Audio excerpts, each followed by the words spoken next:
So for our day 3 in Palawan, we went on a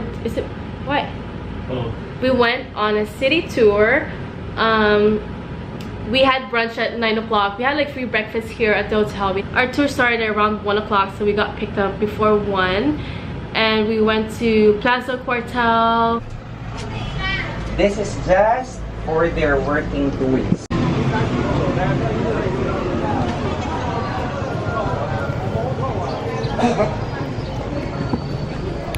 And they talk about like Japanese American history. And we also went to this Immaculate Conception Church.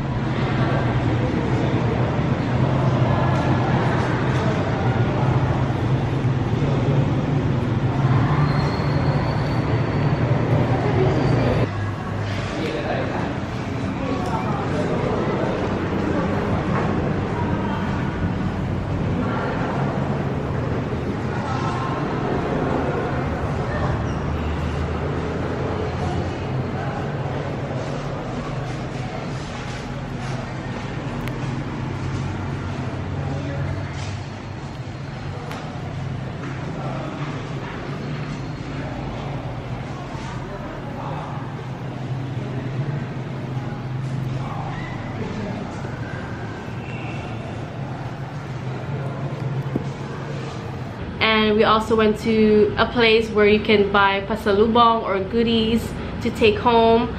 They have like shirts, necklaces, like a lot of bracelets, keychains, like you name it. There's like plenty, like tote, like bag totes, shirts.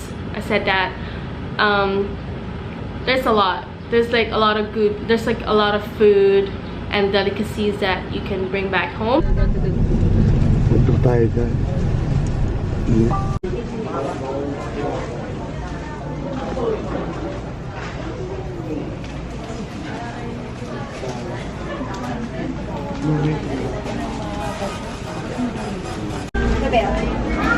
Oh, here, I love Palawan shirts. Look, these are pretty. But I have a bag like this, right? Oh yeah, you should have got those. I know. Well, that's okay.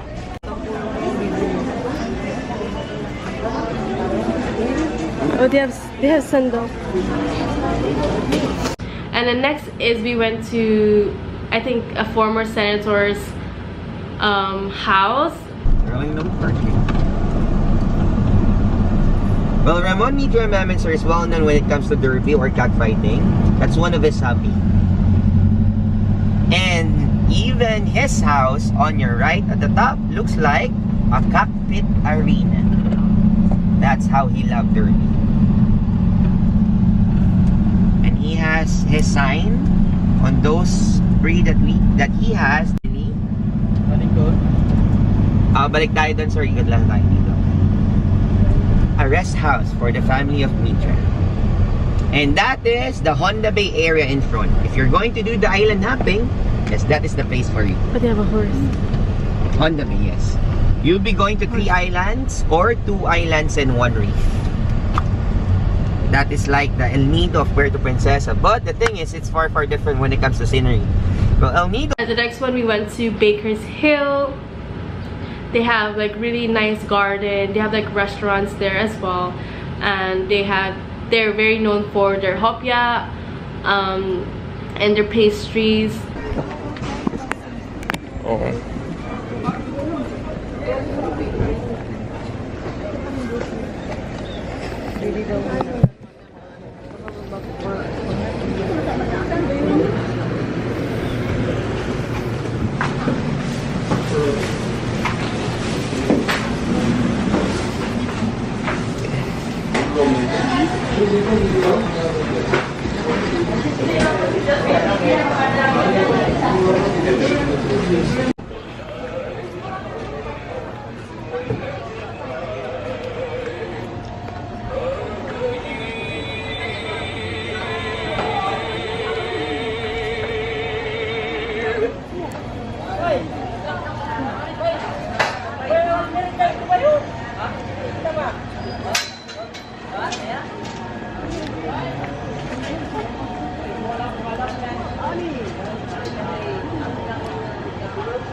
Look at her boobs.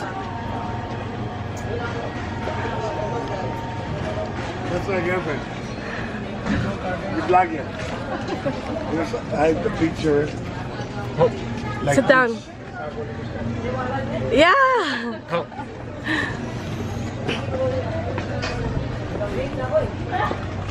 Very bad. Gusto mo ng ano? Shake? Oh. Oh, these are fake. Pretty though. Oh, pizza. I like. Later. That mo kasi. I can pee. Remove more toxins. Oh, look at these. So long. It's real. Oh, you feel lousy? Oh, look. No, I'm okay.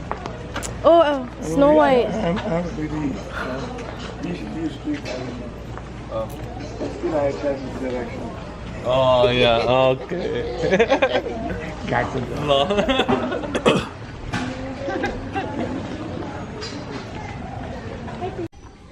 I wasn't recording the whole time.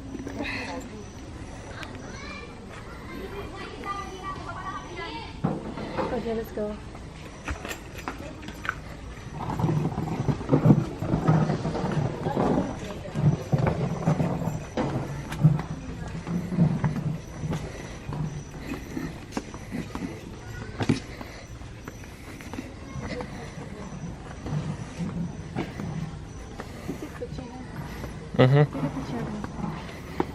Just like this.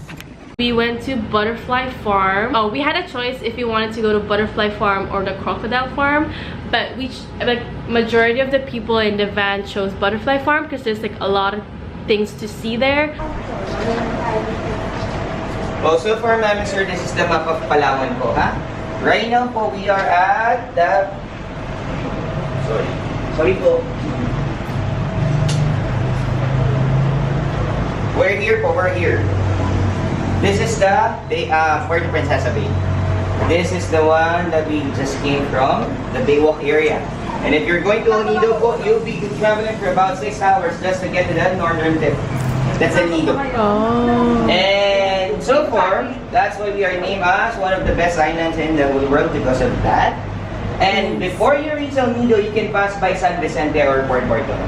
That is where you can experience the longest beach in Southeast Asia. That's 14.7 kilometer long beach. Wow. The longest beach in Southeast Asia. And also to swim with the sea turtles.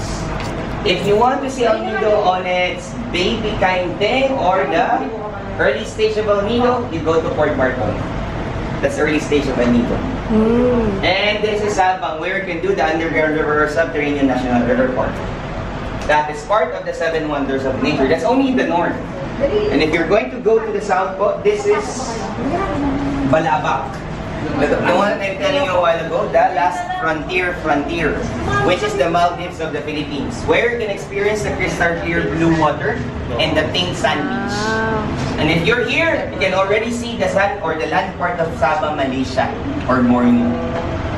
That's only 2 hours away from that.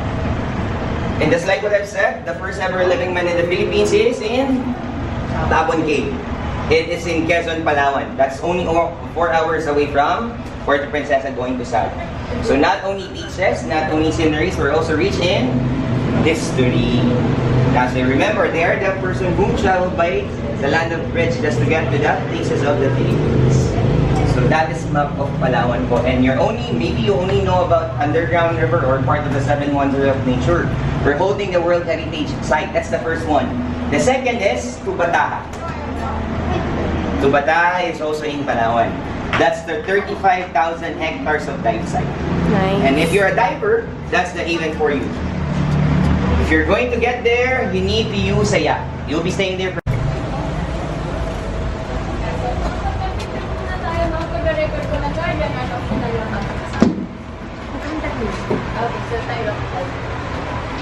Hello, ma'am, sir. Yes, good afternoon po. Hi, Where you ate. came from, sir, ma'am? Laguna. Dito rin. Magbebay. Okay. So, let me introduce to you first the Pride of Palawan. So, come forward lang po tayo, ma'am. Hindi pa. Ganda. Let me take video of it. Yeah. It's gonna die.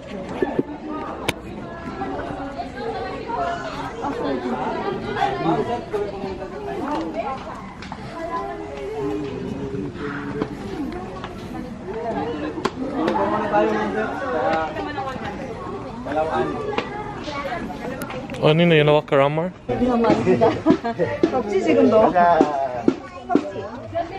There's native Palauans. You get to meet them and you see like their culture. They show you how they hunt or how they make fire for themselves. And then we took pictures with them. Just take turns, and they are here to share their culture, also to sell their products. So in the board, written on the board is their alphabet. It is called Ibalnan. So that is different from Baybayin or Alibata. That is their own po. But that is already dying alphabet because only the elders know how to use it. That's why here, we encourage them to continue their culture, also the alphabet.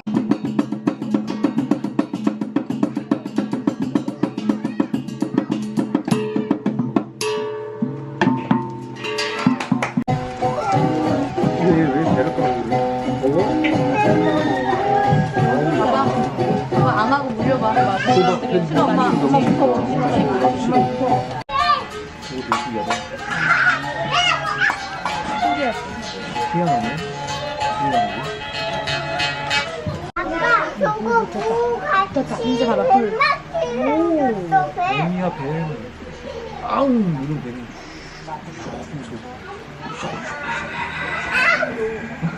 일로 와. 우와. 아우야. 자기가 팁을 넣어. 가서 만질 거야? Nick. Look at you.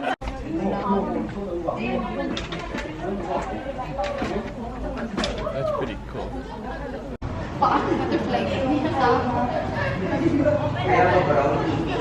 Bear cats.